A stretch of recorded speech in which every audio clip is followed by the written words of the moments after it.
So is it really over?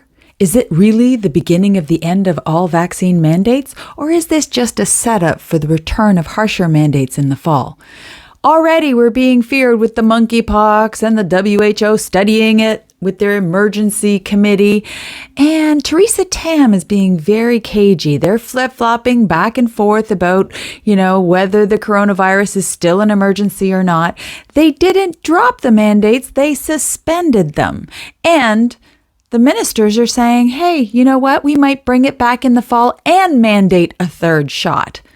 So is this just hey, we're going to take the heat off and distract people a little bit while we finish ramming stuff through Parliament? And the truth is, the mandates still apply to the unvaccinated. This is not dropping the mandates. Will people get their jobs back? Maybe. So there is some confusion about how this is going to work because apparently it's only for outbound travel and travel domestically. So unvaccinated people can travel through our own country and they can travel out of the country, which is great because we shouldn't be prisoners in our own country anyway. But it's coming back into the country. You still have to register for a ArriveCan. You still have to test and you still have to quarantine for 14 days. So think about how he's screwing the truckers. Because guess what? The truckers' mandates may officially be dropped, but they still have to quarantine every time they come back across the border. How feasible is that for truckers who cross the border? It's kind of ridiculous, right? It's even more ridiculous for everyone else because this is supposed to ease the tourism industry and it's supposed to ease the travel industry and help people to fly again. And it was supposed to help the airlines who were against the mandates continuing because it was a shit show at the airports.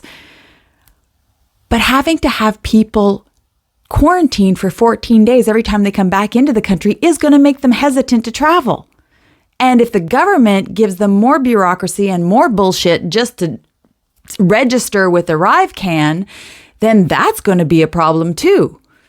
So both vaccinated and unvaccinated still have to register with ArriveCan, which makes us beg the question, is this not a setup for a permanent digital ID?